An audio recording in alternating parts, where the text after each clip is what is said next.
공직선거법 위반 혐의로 기소된 이상직 의원에 대해 1심 법원이 징역 1년 4개월에 집행유예 2년을 선고했습니다. 21대 국회 첫 징역형 선고로 형이 확정되면 의원직을 잃게 됩니다.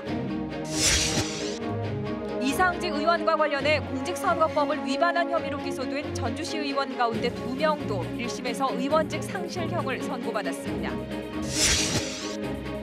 전라북도 인권조례가 제정된 지 10년을 넘어선 가운데 인권보호 전문성 향상과 인권기구, 제도 확충 등을 주문하는 목소리가 높습니다.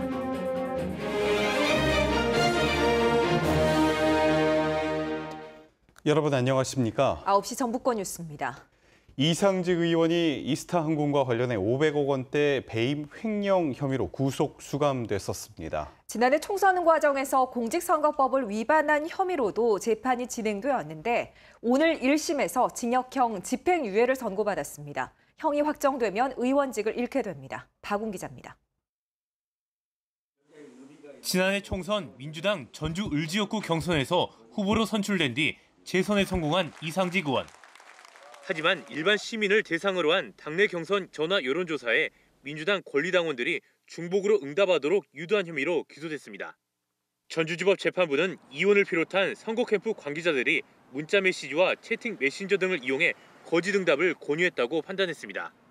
발송된 문자 메시지만 15만 8천여 건.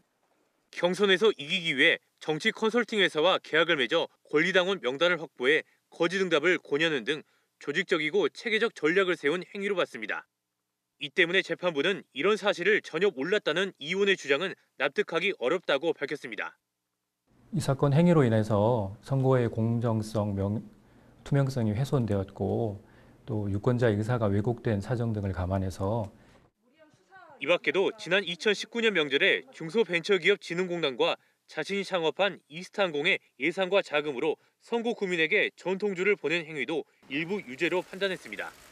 재판부는 이 의원에게 징역 1년 4개월에 집행유예 2년을 선고했습니다. 21대 국회의원 가운데 선거법 위반 혐의로 징역형을 선고받은 첫 사례로 형이 확정되면 의원직을 잃게 됩니다. 이 의원은 이스타항공과 관련해서도 500억 원대 배임 횡령 혐의를 받아 지난 4월 전주교도소에 구속 수감됐으며 현재 재판을 받고 있습니다.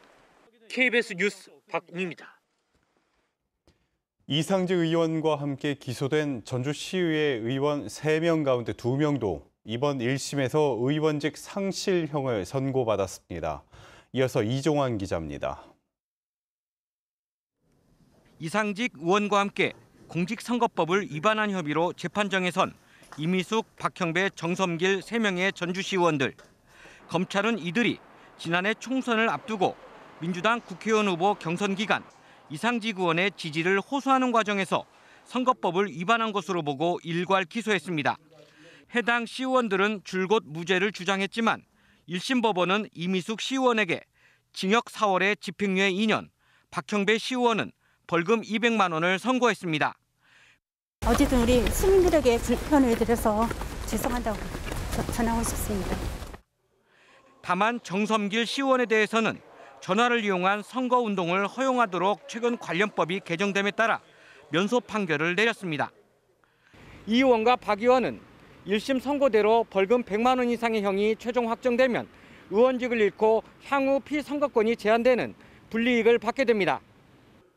앞서 선거법 위반과 뇌물수수 등으로 의원직을 잃은 서선희, 고미희 전 시의원에 이어 또다시 현역 시의원 2명이 의원직 상실 위기에 처했는데 국회의원이 해당 지역구 지방의원에 대한 공천권을 쥐고 있는 한 기초의원들의 그릇된 충성 경쟁은 반복될 수 있다는 지적입니다.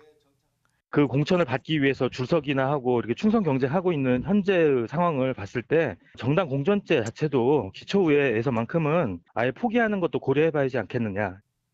임기 막판 의정 활동에 만전을 기해야 할 기초의원들이 잇따라 송사에 휘말리면서 의정 공백이 우려되고 있습니다.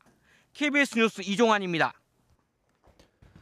이스타항공 인수전에서 중견 건설업체인 주식회사 성정이 인수 의사를 굳힌 것으로 알려졌습니다. 회생 기업이 인수 의향자를 확보한 상태에서 공개 입찰을 하는 스토킹 호스 방식으로 진행된 이번 인수전에서 우선 매수권자인 성정이 공개 입찰에 단독으로 참여한 쌍방울그룹 광림의 인수 금액과 같은 금액을 제시하고 매수권 행사 의사를 밝히면 법원은 성정을 최종 인수자로 확정하게 됩니다. 전북경찰청 부동산 투기 사범 특별수사대는 부동산 투기 혐의와 관련해 260여 명에 대해 수사한 결과 59명에 대한 위법 사항을 적발해 검찰에 송치했다고 밝혔습니다. 몰수 보전 조치가 이루어진 건 3건으로 4억 4천여만 원 상당입니다. 분양권 등의 불법 전매가 24명으로 가장 많았고 부동산 불법 변경이 19명, 투기 목적으로 농지 불법 매입이 7명, 내부 기밀을 이용한 투기가 2명으로 각각 나타났습니다. 검찰에 송치된 피의자 가운데 LH 등 공공기관 직원은 8명입니다. 경찰은 부동산 투기와 관련해 내사 또는 수사 중인 사건도 60여 건에 달한다고 밝혔습니다. 전북의 교육 관련 단체들이 전국에서 처음으로 청소년 기본수당 제도를 제안하고 나섰습니다. 전국민 기본소득 논의가 활발한 가운데 앞으로 청소년 기본수당 논의가 어떻게 진행될지 결과가 주목됩니다. 오중호 기자입니다. 지난 4월에 열린 대한민국 기본소득 박람회. 국민 한 명당 첫 해 1년은 100만 원, 10년 뒤에는 연 600만 원을 지급하는 구체적인 기본소득안이 나왔습니다. 이 같은 경기도의 기본소득 구상을 비롯해 지자체별 재난지원금 지급 등 기본소득 논의가 갈수록 활발해지고 있습니다. 또 만 7살 미만의 아동에게는 이미 지난 2018년부터 달마다 10만 원의 아동수당이 지급되고 있습니다. 이런 가운데 사각지대에 놓인 청소년에게도 기본수당을 지급하자는 주장이 처음 제기됐습니다. 현재 고등학교까지 무상급식과 무상교육이 시행되고 저소득층 교육 지원 등도 이루어지지만 산발적이고 선별적이어서 한계가 많다는 겁니다. 교육복지지원비나 예비비 등 교육예산 재조정이나 지자체의 교육협력지원금 등 재원 마련 방안도 거론됐습니다.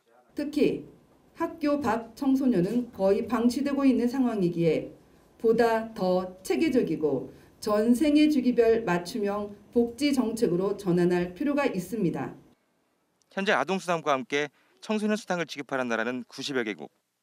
특히 유럽의 경우 독일은 27만 원, 핀란드는 12만 원, 스웨덴은 14만 원, 네덜란드는 40만 원가량의 청소년 수당을 달마다 지급하고 있습니다. 학생 청소년 기본수당은 장기적인 관점에서 미래를 위한 투자이며 학생 청소년이 인간답게 살 수 있는 권리의 보장 측면에서 긍정적인 방향으로 논의가 전개되기를 기대합니다. 김제시가 지역 청소년에게 매달 5만 원씩 쿠폰 지급을 시범 실시하고 있는 가운데 청소년 기본수당에 대한 전북 교육계 전반의 논의가 어떻게 진행될지 주목됩니다. KBS 뉴스 오중호입니다. 내년에 적용할 최저임금 결정을 앞두고 이번에도 진통이 예상됩니다. 지역 노동계는 최저임금 제도 개선과 인상을 요구하고 있지만 자영업자를 중심으로 반대하는 목소리도 적지 않습니다. 서윤덕 기자입니다. 최저임금법에 따라 근로능력이 현저히 낮은 장애인에게는 최저임금보다 적은 돈을 줄 수 있습니다. 수습 근로자에게도 석 달 동안 최저임금의 90%만 지급해도 됩니다. 이처럼 최저임금을 적용받지 않는 노동자는 지난해 8월 기준 전국적으로 319만 명, 전체 노동자의 15% 정도입니다. 모든 노동자에게 최저임금을 적용하라. 내년도 최저임금 결정을 앞두고 지역 노동계가 최저임금 제도 개선을 요구했습니다. 우선 장애인 등 모든 노동자에게 최저임금을 적용하라고 주장했습니다. 장애가 있다고 해서 차별을 하는 거죠. 최저임금은 어떤 차별도 없이 최소한의 기준을 최저임금을 적용해야 된다. 또 정권의 영향을 받지 않도록 정부가 뽑는 공익위원회 선출 방식을 바꾸고 가족의 생계를 책임지는 노동자가 많은 만큼 생계비 기준을 개인에서 가구로 변경해 최저임금을 올려야 한다고 말했습니다. 하지만 코로나19로 어려움을 겪는 자영업자 등을 중심으로 반대하는 목소리가 작지 않습니다. 코로나 때 발을 체크해줘야지, 잠부 면무 서야지. 벌써 한 사람, 두 사람 더 필요하잖아요. 우리 자영업자들은 너무나 힘들어요. 지난 2018년 한 해 전보다 16.4% 올랐던 최저임금은 코로나19 여파 이후 1~2%대 인상률을 보이고 있습니다. 내년도 최저임금 심의의 법정 시한은 이달 말까지지만 양측의 입장차가 커 기한을 넘길 것으로 보입니다. KBS 뉴스 서윤덕입니다. 전라북도가 인권 보호를 위해 조례를 만든 지 10년이 지났습니다. 장애인을 비롯한 사회적 약자의 인권 침해를 막기 위해 체계를 갖추고 전문성을 높여야 한다는 목소리가 높습니다. 유진휘 기자입니다. 지난해 무주의 한 장애인 시설에서 불거진 학대 사건. 이 사건을 조사한 전라북도는 종사자 7명을 학대 방임 혐의로 경찰에 고발했습니다. 사건은 종결됐지만 민관 합동조사를 요구하는 대책위원회 등과 이견은 계속되고 있습니다. 지난 2017년 전라북도 인권센터가 출범한 뒤 접수된 인권 침해 관련 신고는 300건 남짓. 장애인 시설을 중심으로는 131건의 조사가 이루어졌습니다. 하지만 조사 방법 등 사건 처리에서 전문성이 부족한 사례가 적지 않았습니다. 전문가들은 장애인 시설 등 사회적 약자를 대상으로 한 학대 등 인권 침해가 지속되는 만큼 이를 해결할 수 있는 인권보호관 충원 등 대응 체계가 마련돼야 한다고 말합니다. 약자들을 위해서 전라북도 인권 정책이 제대로 초점을 맞추고 있고 그에 대한 구제 정책을 제대로 수행하고 있는지 이러한 점검을 하는 그러한 시도가 아주 필요한 시점이라고 보고 있습니다. 또 조례의 범위에서 벗어나거나 공권력에 의한 인권 침해가 발생했을 때 조사와 구제가 이루어지도록 국가인권위원회 전북사무소를 설치하고 시민사회단체 등이 참여해 인권기구의 독립성과 전문성을 강화하는 합의제 인권보호관제 도입도 제안합니다. 시민사회의 다양한 의견도 반영할 수 있고 혼자 결정하는 것이 아니기 때문에 조금 더 그 권고의 실행성에 대한 무게가 좀 실리지 않을까 이런 생각. 올해 2회째를 맞은 전라북도 인권호구자 포럼에서는 아동 청소년과 고령 장애인, 이주민 등을 대상으로 인권 토론이 이어지며 유튜브 전북 인권공감 채널을 통해 생중계됩니다. KBS 뉴스 유진입니다. 전북 지역 코로나19 신규 확진자는 오늘 오전 10시 기준 4명 늘었습니다. 백신 1차 누적 접종자는 오늘 새벽 0시 기준 58만 4,600여 명입니다. 군산에서는 양성 판정을 받은 60대는 지난 5일과 6일 이틀 동안 익산에서 제사를 지내면서 대전 확진자인 가족과 접촉한 것으로 파악이 됐고 또 다른 가족 2명에 대한 검사도 이뤄지고 있습니다. 익산의 한 아파트 집단 감염 관련 1명이 추가 확진이 되고 전주 확진자 1명은 감염 경로를 조사하고 있습니다. 인도네시아에서 입국한 내국인 1명도 입국 검사에서 양성 판정을 받았습니다. 1년 앞으로 다가온 지방선거 기획보도. 오늘은 장수군의 민선 7기 3년을 평가합니다. 안승길 기자입니다. 집권 여당과 호흡을 맞춰 농업 기반을 정비하고 인구 늘리기에 힘쓰겠다고 약속한 장영수 장수군수. 민선 7기 장수군의 공약은 7개 분야 98개 사업. 이 가운데 완료되거나 계속 추진 중인 사업은 49건으로 이행률은 50%입니다. 농민들에게 유기질 비료 등 퇴비 150만 포를 무상 공급하겠다는 공약은 지난해 목표치를 넘겼고 개북면에 이어 계남면까지 농기계 임대사업소를 확대 설치해 현장의 불편을 덜었습니다. 장수 출신 대학 신입생을 대상으로 한 반값 등록금 사업으로 지금까지 260명이 혜택을 받았습니다. 학교가 없어지고 지역이 소멸되고 청년들이 오지 않는 문제에 대해서 다양한 주체들이 개별적으로 대응하는 것이 아니라 교육 주체, 지역사회, 행정이 함께 청년 정책에 대한 중장기 로드맵을 세워서 고품질 한우 사육 기반을 확충하겠다는 목표는 핵심 공약 중 하나. 하지만 저조한 경영 실적과 부실한 운영 등으로 도마에 오른 장수 한우공사를 재정비하고 브랜드 차별화로 시장 점유율을 높이기까진 갈 길이 멉니다. 종합실내체육관은 이달 말 용역 결과를 토대로 올해 하반기쯤 착공이 가능할 것으로 보이고 국도 개선 사업은 정부 계획에 반영되지 않을 경우 임기 내 추진이 어려워집니다. 지방자치가 좀 더 이렇게 중요시 되어가고 있는데 아직까지는 행정에서 그런 경험이 좀 부족하기 때문에 기존의 일방적인 소통 방식을 좀 하고 있는 것 같아서 그게 좀 아쉽고요. 주민분들이 의사결정에 좀 참여하실 수 있도록 교육과 훈련 과정들이 올해 들어 처음으로 2만 1,000명대로 떨어진 장수군 인구. 지방 소멸을 막기 위해 온 힘을 쏟아야 할 때입니다. KBS 뉴스 안승길입니다. 이형규 초대 전북자치경찰위원장은 민주적이면서 수요에 따른 맞춤형 치안 서비스 제공에 집중하겠다고 말했습니다. 이 위원장은 오늘 도청에서 기자들과 만나 자치경찰은 주민자치의 완결이라며 위원들과 긴밀하게 상의해 자치경찰 사무와 세부적인 치안 정책을 마련하고 특히 아동과 여성, 노인 등 취약계층에 대한 대책을 마련하겠다고 설명했습니다.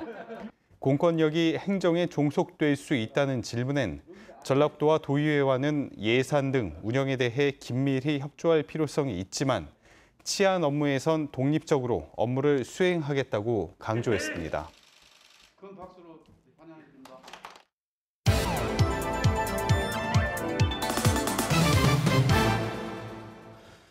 전북 각 시군에서 활동하는 언론사들과 함께 생생한 지역 소식을 전하는 풀뿌리 K입니다. 오늘은 고창 갯벌에 세계 자연유산 등재 반려 권고 소식을 취재한 고창과 부안, 순창, 완주 소식을 전해드립니다. 고창의 주간 해피데이는 유네스코 세계자연유산 자문심사기구인 세계자연보전연맹이 고창 갯벌을 포함해 충남 서천, 전남 신안, 보성, 순천 갯벌을 묶은 한국의 갯벌에 대해 반려를 권고하면서 세계유산 등재에 빨간불이 켜졌다는 기사를 실었습니다. 신문은 세계자연보전연맹이 한국의 갯벌의 경우 전남 신안 갯벌을 제외하고는 유산 범위가 좁고 생물 다양성 측면에서 핵심 지역을 포함하지 못했으며 완충 지역이 불충분하다는 사항 등을 지적했다고 전했습니다. 반려 사유로 지적된 문제점을 보완해 철새 보호 등 완충 지역을 넓히고 갯벌에 있는 지자체들의 협의를 통해 지역을 추가 확대시키는 부안 독립신문은 부안 출신 유명 산악인 고 고미영 씨를 기리는 고미영컵 전국 청소년 스포츠 클라이밍 대회가 정작 부안에서 열리지 못하고 있다는 소식입니다. 신문은 부안군 변산면에 인공 암벽장이 있지만 시설물이 국제규격에 맞지 않고 관람석이 없어 전국 규모 대회를 치르지 못하고 있다고 전했습니다. 또 전라북도가 보강 계획을 세웠지만 단순 확대 보수 계획에 그친다며 제대로 규격을 갖춰 원활한 활용 방안을 마련해야 한다고 덧붙였습니다. 열린 순창은 순창 팔덕 다목적 구장이 국내 중고교 야구단의 전지훈련지로 각광받고 있다고 전했습니다. 신문은 순창 팔덕 다목적 구장을 찾은 한 중학교 야구단 인터뷰를 통해 잔디구장의 빼어난 시설과 깨끗한 관리 상태를 소개하고 선수단 숙식과 기념품 구매 등으로 지역 경제 활성화에도 도움이 된다는 내용을 실었습니다. 완주신문은 완주군 고산면 일대에 39.6메가와트 규모의 수소 연료전지 발전소 건립이 추진되면서 주민들이 반발하고 있다는 소식입니다. 신문에 따르면 해당 지역 주민 등으로 구성된 수소 발전소 건립 저지 비상대책위원회는 수소 연료전지에 대한 안전성이 제대로 입증되지 않았고 발전 과정에 필연적인 이산화탄소 배출도 우려된다고 주장하고 있습니다. 반면 발전소 건립 사업자 측은 우려하는 이산화탄소 발생량이 기존 화력발전소의 40% 수준에 불과하고 발전용 도시가스 배관을 설치하면서 고산면 주민들에게 도움을 줄 수 있다는 입장이라고 전했습니다. 풀뿌리 K였습니다. 전북사회복지공동모금회는 코로나19로 어려움을 겪는 재난 취약계층을 돕기 위해 우리 전북 사회 백신 나눔 운동을 시작했습니다. 캠페인은 다음 달까지며 한 건에 3,000원을 기부하는 ARS 전화 기부와 2,000원을 기부하는 문자 기부, 그리고 재난지원금 기부 방식 등을 통해 누구나 참여할 수 있습니다. 캠페인으로 모은 기부금은 코로나19로 생계가 어려워진 소상공인과 실직자 등 위기 가정에 지원할 예정입니다. 최근 잇따라 발생한 전주시 내 나무 훼손 사건과 관련해 전주시가 경찰에 수사를 의뢰했습니다. 전미동과 평화동 아파트, 중화산동 주택단지고 모두 나무 아랫부분에 1개에서 3개의 인위적인 구멍이 발견됐습니다. 전주시는 나무가 말라 죽거나 생육이 불량한 점으로 미뤄 누군가 고의로 제초제 등을 주입했을 것으로 보고 수사를 의뢰했습니다. 광주고법 전주재판부는 지난해 총선을 앞두고 사전 선거운동 혐의로 기소된 뒤에 1심에서 면소 판결을 받은 민주당 이원택 의원에 대한 항소심에서도 1심과 같은 판단을 유지했습니다. 재판부는 개정된 공직선거법에 따라 선거일이 아닌 때에 말이나 전화를 이용한 선거운동이 허용된다고 판시했습니다. 면소는 범죄 뒤 법령이 바뀌거나 공소시효가 지나면 사법적인 판단 없이 형사소송을 끝내는 판결입니다. 이 의원은 21대 총선 선거운동 기간이 아닌 지난 2019년 말 김제의 한 경로당을 찾아 지지를 호소한 혐의로 기소됐습니다. 익산시 감사위원회가 익산시의회를 대상으로 내부 정보를 활용해 부동산 불법 투기가 있었는지 조사한 결과 특이 정황이 없는 것으로 파악했습니다. 감사위는 익산시의원 24명을 대상으로 지역 10개의 개발지구와 인접지역에 대한 부동산 소유, 매매 등을 조사했지만 불법 투기 거래로 볼만한 내용을 찾지 못했다고 밝혔습니다. 익산 참여연대는 이번 결과가 다행이라면서도 외부의 독립된 전문가 참여를 배제하고 익산시가 자체적으로 조사한 결과를 시민들이 얼마나 신뢰할진 의문이라고 논평했습니다. 전국 공공운수노조 사회서비스노조 전북지역 평등지부는 오늘 익산시청에서 결의 대회를 열고 익산시 위탁기관인 특별교통수단지원센터가 소속 노동자들에게 회식비 명목으로 50만 원에서 100만 원가량을 내도록 하고 노조 가입을 이유로 부당하게 해고했다며 해고 철회와 익산시의 관리, 감독을 촉구했습니다. 익산시 특별교통수단지원센터를 위탁 운영하고 있는 전북지체장애인협회 익산시 지회는 두 노동자와 맺은 근로계약이 이달 마무리된 것일 뿐 노조 가입을 이유로 해고한 것이 아니고 회식비를 강제한 사실도 없다고 해명했습니다. 전북체육회가 오늘 오후 전북체육회관 야외 광장에서 독립적인 법인 기관으로 새 출발을 알렸습니다. 정강선 전북체육회장은 시대의 요구에 부응하는 체육회로 거듭나기 위해 막중한 책임감과 사명감을 가지고 올바른 체육행정 서비스를 펼쳐나가겠다고 말했습니다. 두 해 전 민선체제로 첫 출범한 전북체육회는 지난해 국민체육진흥법 개정에 따라 예산과 조직의 지위를 보장받는 법인 설립 절차를 추진해 왔습니다. 오늘 오후 3시 20분쯤 고창군 아산면의 한 교차로에서 1톤 화물차와 승용차 2대가 잇따라 부딪혔습니다. 전북권 뉴스를 마칩니다.